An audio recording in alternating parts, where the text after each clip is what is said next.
Good morning. It's Saturday morning cartoons. And keeping with the theme of Saturday morning cartoons, when I was a kid, and I'm sure maybe you have too, you took a pad of paper and you drew a little stick man or a little cartoon of some kind on it. And then if you were in good enough light, you could put the next page over that and trace over your stickman image, but have an arm move or a leg move or something else, another stickman appear on the side of uh, the page, and then you put another page down and you'd copy absolutely everything on the previous page except make one change, okay? And you'd do a dozen or so of those, and then you could flip them, and then the characters would move. And I know I've talked about this before. Oh, incidentally, it is blustery, and I mean blustery. It's a gale force wind out there, and it's been raining all night. But I still walked. I still went to temple, and I'm trying to get warm. But anyway, just thought I would brag. Uh, so that got me thinking about Saturday morning cartoons. Oh, I hope you enjoyed the Popeye Sinbad thing that I posted this morning. Uh, anyway, this idea of change from one thing to another, uh, implying even the switch from one cell to the next, is implying duality or a deviation, uh, a reflection that is moving, which actually is the idea behind the I Ching, one of the most famous oracles of all time. And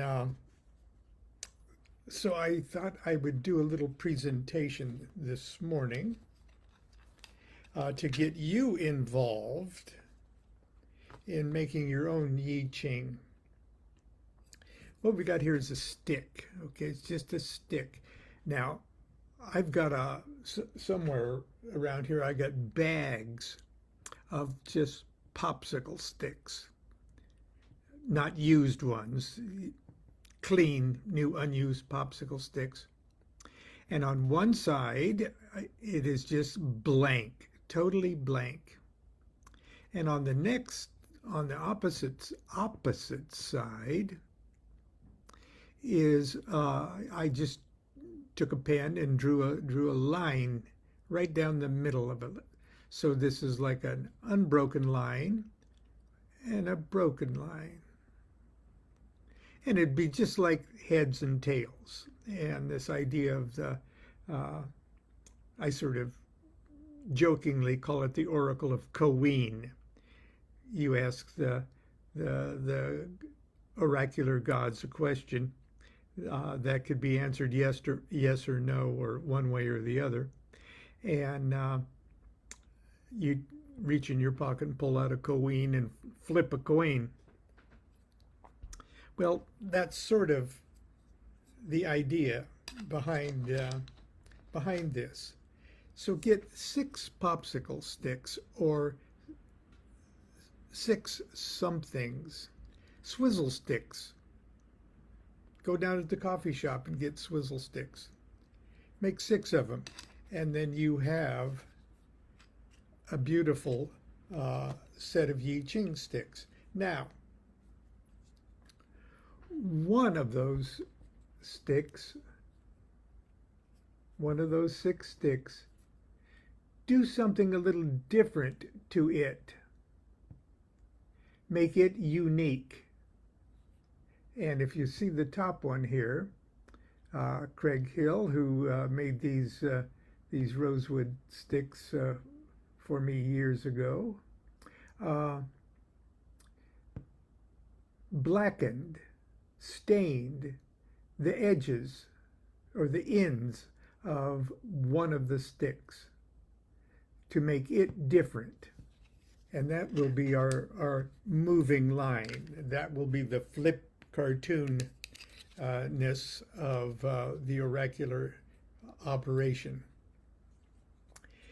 In the Book of Ordinary Oracles, the best book I ever wrote that nobody has ever read, because it looks so cutesy. In the Book of Ordinary Oracles, I'm just going to read you a little thing.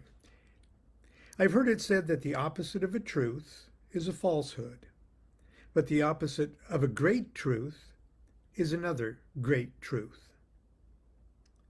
Near the top of my list of great truths is the one that simply states that something either is or it isn't. Let's face it. It doesn't matter what the odds are against me winning the California lottery. If I buy a ticket, I'm either going to win or I'm going to lose. Above the abyss that Kabbalists tell us divide the actual universe from the ideal source. Okay, and just for... This is what usually we think of as the abyss on a tree of life.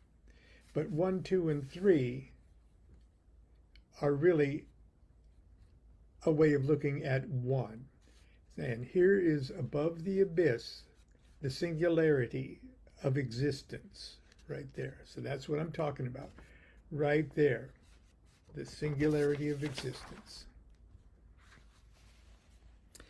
Above the abyss that Kabbalists tell us divide the actual universe from its ideal source, broods an infinitely smooth environment of consciousness wherein all opposites are reconciled.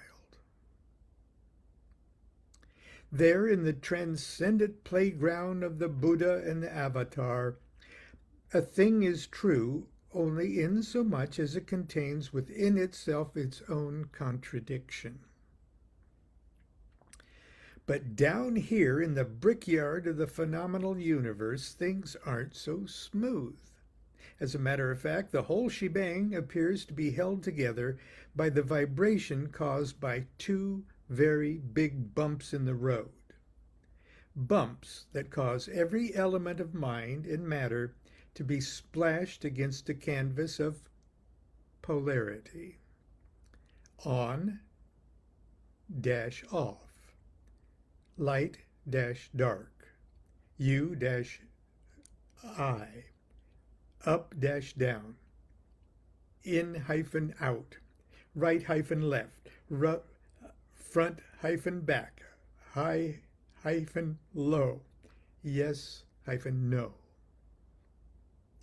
It's a sad commentary, but most of humanity functions as if there were only two aspects to this polarity thing. Good, evil, God, devil, right, wrong, laugh, cry, sin, virtue, life, death, profit, loss, pleasure, pain, war, peace, mercy, cruelty. They ignore or refuse to examine the sublime secret hidden inside every hyphenated opposite. The secret of the hyphen itself. The mystery is easily revealed if we simply replace the hyphen with the words changing to. Now we have on changing to off, light changing to dark, up changing to down, good changing to evil, profit changing to loss, pleasure changing to pain, life changing to death, mercy changing to cruelty. This is the change in the Book of Changes, the I Ching. The movement is the source the wisdom, the intelligence underlying all divinatory systems, and it manifests most perfectly in the Oracle of Koween. That's okay. Now, we see that initial reflection happening right here. One is reflecting, but it's still making a reflection of oneness. It hasn't really become two yet. And number three that we see as three here is really the recognition that the reflection really isn't the source of the reflection. So 1, 2, and 3 aren't really separate numbers. They're aspects of one. It's one thinking about itself. But it does set a pattern for the duality thing. And real duality of the universe or existence as we tend to think of it in this dimension really starts with the reflection, the number 2, if you will, of this Trinity unit, which is that. That's really the real number 2. And number 4 is where real numbers start. Okay. Be that as it may, this duality thing is the source of much divinatory application. Now, a couple of weeks ago, we literally played with the Oracle of Geomancy. And geomancy deals with that first reflection. Okay, either one or odd. There's like there's infinite number of odd numbers, and there's an infinite number of even numbers. So what does that start to tickle in your brain? There's 2 kinds of infinity. One of the opening lines in the Book of the Law is, every number is infinite. There is no difference. Well, anyway. There's an odd, and then there's more odds. There's, I'm being tricked, and there's evens. Odd and even. And in the Oracle of Geomancy, they settle on a universe, an observable universe, a universe observable of changes within that universe based on this number 4. That's where Yod He Vav He. That's well, we can look at Yod and He and Vav and He, but that's where the demiurge, the god of number 4, Zeus, Jupiter, Jehovah, right there. So they turn those either ors. Can I do that? They stack them like that, and that's a geomantic figure. Okay. It works, but it's very, very, very, very basic, and that's why it's been applied to the matters concerning in your face. The questions you would ask a gnome. Okay, a gnome would know an earth elemental. Chinese, however, got themselves a little more subtle. Okay, hang on.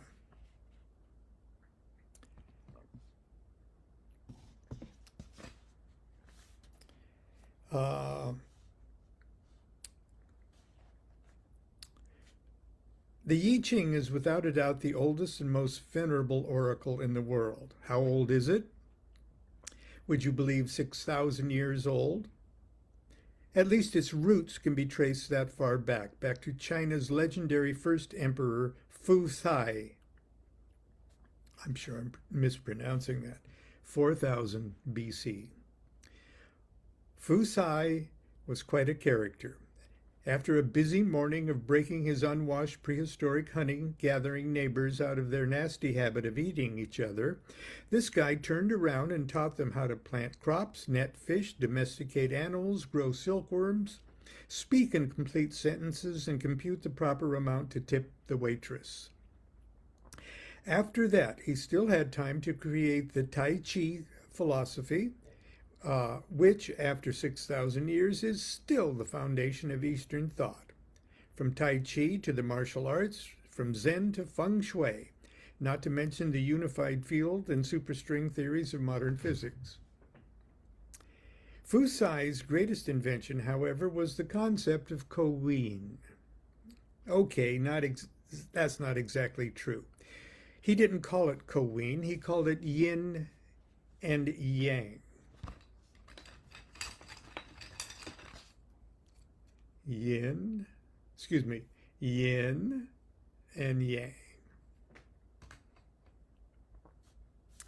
Like the oracle of Koween, the concept of yin and yang easily accommodates the notion of heads and tails. Potentially, however, it is infinitely more meaningful, encompassing and the cosmic duality of all nature, existence, and consciousness. Actually, nature, existence, and consciousness are the same thing. But you only realize that when you see beyond duality. Until then, you're faced with two very fundamental concepts that seem to be the key to everything: negative yin and positive yang. And by that, I don't mean any moral implications in positive and negative there. Fu Sai symbolized yin as a broken line and yang as an unbroken line. Thus, yin yang is exactly the same as Koween's heads and tails. In fact, it may be, at the very beginning, that's just how it was treated, as a simple means of answering yes-no questions. I can imagine early experiments, cue the zheng shui music, or gung xin. Ancient Chinese villagers huddled around a communal fire to consult the oracle. They ask a question: will there be victory if we attack the neighboring village tomorrow? With great solemnity, they throw an empty tortoise shell in the fire and wait for it to crack. That's probably what they really did at first. As they wait, they silently concentrate on their question, hoping the gods will hear their thoughts and effect the cracking of the shell. Finally, the shell cracks and they pull it out of the fire to examine it. It is cracked in such a way that they conclude the answer is yang. Now, I can really go into the fact that the segments of a tortoise shell are sometimes arranged in like sixes, okay? But that's getting ahead of everything here. The villagers take this as a yes, because the yang is unbroken, strong, and aggressive. The next day, they gird their loins and confidently attack the neighboring village. Unfortunately, they get their butts trounced and have to retreat. After nursing their wounds, the survivors come together. They figure that the oracle answered correctly, which you should always do. If you don't think the oracle is going to answer you correctly, then you may as well not consult it. If you don't understand the oracle's answer, blame yourself. Don't blame the oracle. You either have to surrender to the fact that the oracle is always right, or you just may as well surrender to the idea that the oracle is never right. But I digress. They figured that the oracle answered correctly, they just interpreted incorrectly. The strong, unbroken line of the oracle was trying to tell them their enemy would be too strong to overcome. They agreed that they should be more careful with the wording of their question and that they are likely to get more accurate answers if they use 2 tortoise shells. This time they word the question a little more carefully. 2 yangs will encourage them to attack. 2 yins will discourage them from attacking.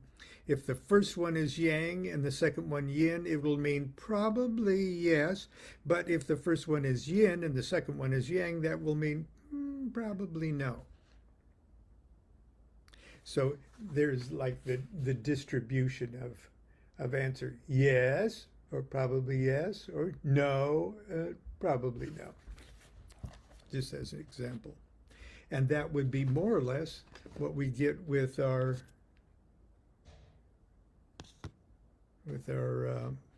geomantic thing. Understandably, it was the probablys that everyone had a problem with, and after a couple more defeats at the hands of the warriors of the neighboring village, the survivors limped once more into the oracular circle. For the first time in human history, one of them spoke the historic words that would be uttered by every kid in the future who ever lost a sandlot coin toss. Best 2 out of 3. At that moment, the I Ching was born. 2 out of 3, resulting in 8 trigrams. 8 trigrams that form not only the mathematical selection of 2 out of 3, but also form images in themselves, like a solid foundation, but like with water on the top. Things like that.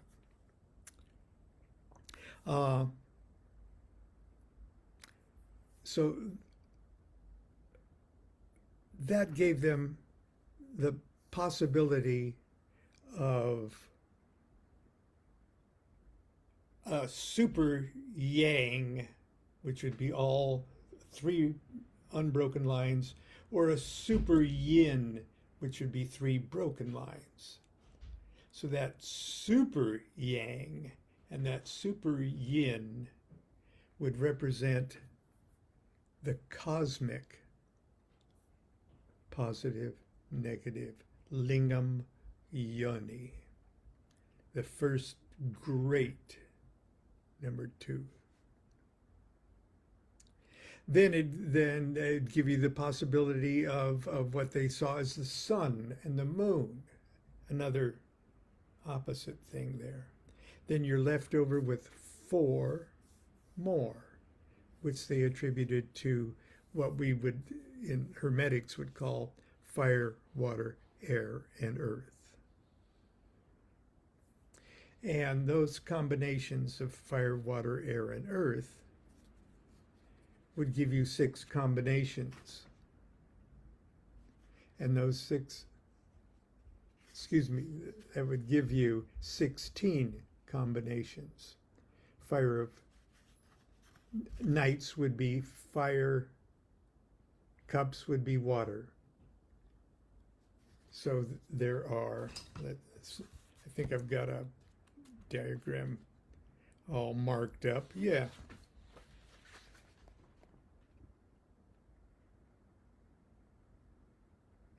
And this is how, in one way at least, that the I Ching intersects with the dynamics of the tarot. See the circled numbers. There's 16 numbers that are circled. Those would represent the sub-elemental mix of the court cards, the 16 court cards. Well, anyway.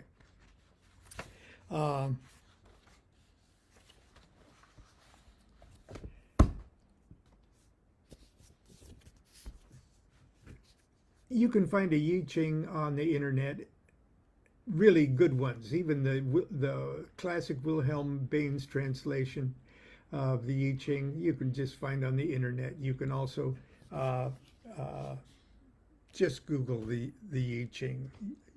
There's when I when I was young, you had to open a book. You had to buy a book down at the book. They called them bookstores. Okay. For years, I used the Wilhelm Baines, and in preparation for this book, uh, I took each of the 64 hexagrams because they double the trigrams. Uh, so there's 64 different combinations of those groupings of three.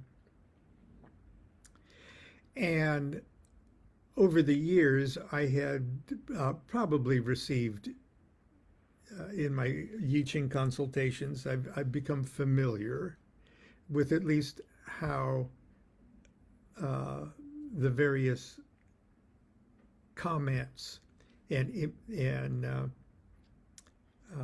answers, I guess you'd say, when you consult the I Ching, how they've applied to me.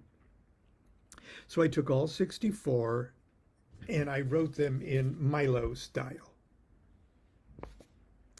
And then each of the 6 lines within that hexagram, one of them or all of them could be in the process of changing to their opposite on a flip cartoon. So each line, each of the 6 lines of every one of the hexagrams also, when it is in the process of changing, has a message of its own. So that's 64 times 6. Okay. And I put each of them, there's number 25, the abyssal. That first line there at the top, or the first 2 lines, or the comment in the image. And then you see the hexagram there running along the left-hand side, and you read from top to bottom. So if the bottom line was the moving line, you also read that particular line. You're getting so used to danger, it's part of you. You'll go crazy. You grow crazy and self-destructive. Okay, that line, that broken line, because it's moving, will turn into an unbroken line and create a brand new hexagram. And then you read the hexagram it changes to as the third part of your answer. So just to show you how that works. I'm assuming you either have that, which has this inside it. Actually, this is sort of a vulgar X-rated one that I made for the benefit of Monday night class because I'm a vulgar man. But anyway, I'm going to use it anyway. So I'm going to say, I'm going to ask a question here using these sticks.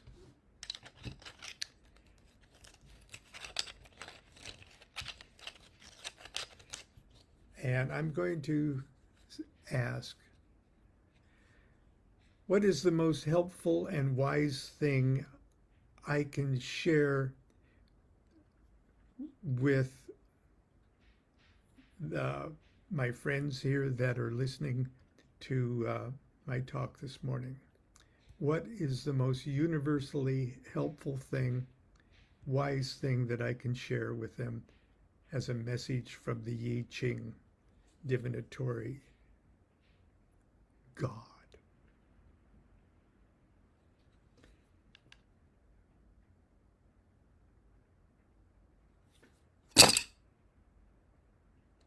Now, I wish you could see this. They're laid out pretty much in order. I'm just going to reassemble them in the order that they fell. I don't have to make any decision. It's already there. It looks like the moving line is in the second place, so we'll take care of that in a minute. So I'll look it up in the handy chart that Lon provides. Totally unbroken on the top. Totally broken on the top. There we go, right there. And from the bottom up, unbroken, broken, broken. And that is, this will be hexagram number 24.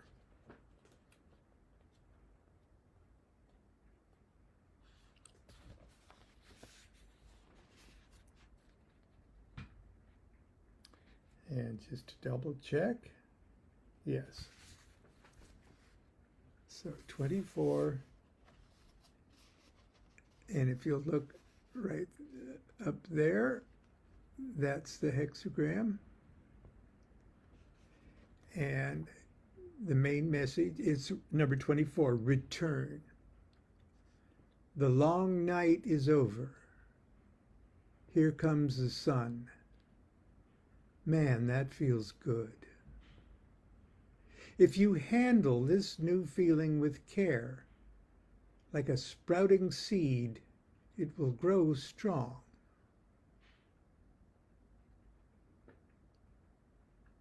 And the moving line is in the second place. See that broken line there in the second from the bottom? That's in the process, that's grown so old it's in the process of turning into its opposite. So first of all, you read this little comment. You've a decision to make. Get control of yourself. How would your heroes act?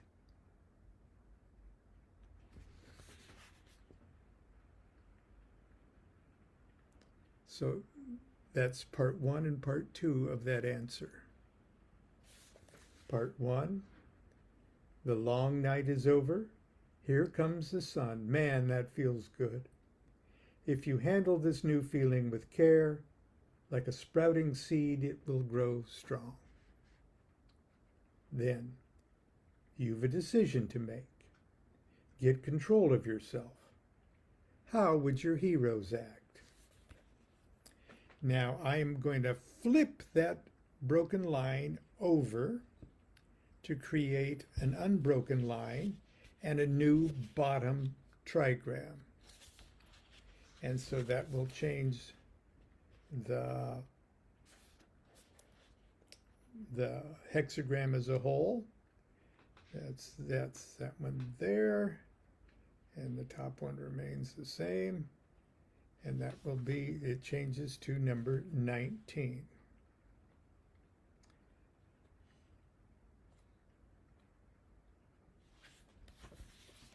And I'll double check.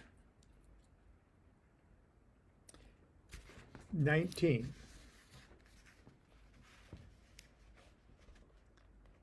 Approach. Success is a certainty. Make hay while the sun shines. It won't last forever. And that's all you read of the third one. So there's the 3 parts of that words of wisdom that I can leave with you today. And that's how the I Ching, basically how it works. Now, changes in the basic operating procedures mostly have to do with, well, what text do you choose to use?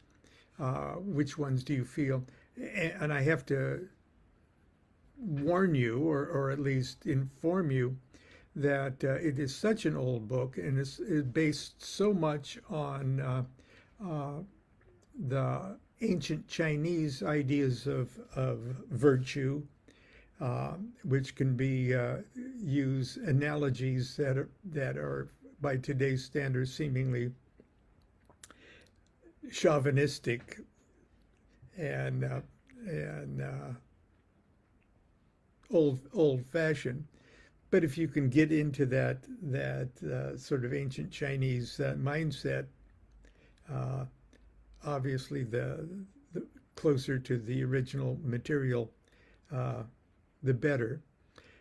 Crowley did a translation that is absolutely wonderful. I won't say translation as much as I would say interpretation in a wonderful Crowley way of doing it, not so much as Milo's interpretation.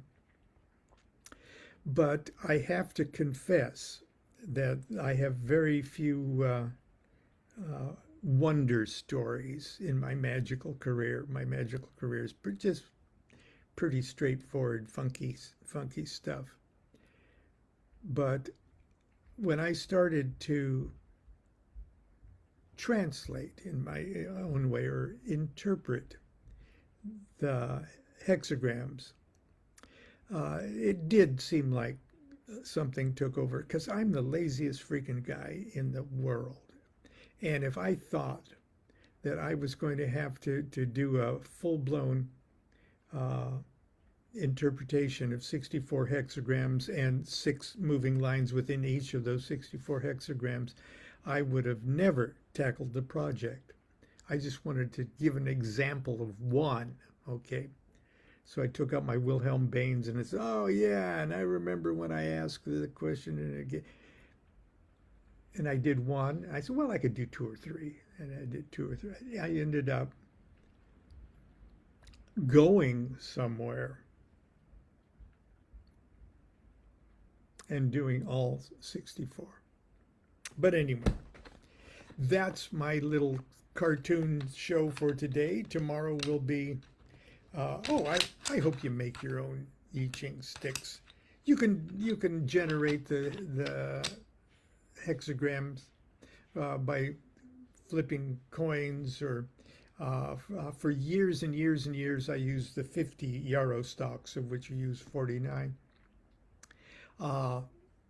And when I finally took my Minerval degree initiation, Grady McMurtry at dinner afterwards brought out Crowley's own I Ching sticks, which looks pretty much like these.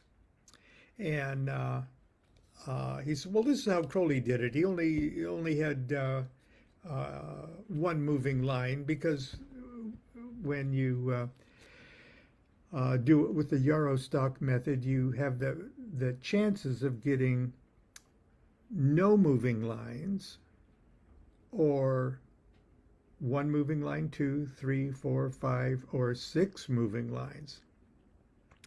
Crowley said, hey, no, 1 moving line will be enough for me. It's, I'm sure it's accurate with 6 moving lines, but God, what kind of brain would it take to interpret that? But anyway, I threw the I Ching at my Minerval feast. It was just Phyllis and Grady and me. And I said, hey, well, what is the OTO to me? And it came up, number 7, the Army. And Grady chuckled at that, being an old Army man. Anyway, that's it for today. Have a great weekend. It's going to be a very interesting weather weekend for us. But we'll see you tomorrow for Sunday school. Until then, continue to be good to yourself, be good to each other. Do what thou wilt shall be the whole of the law. Love is the law. Love under will.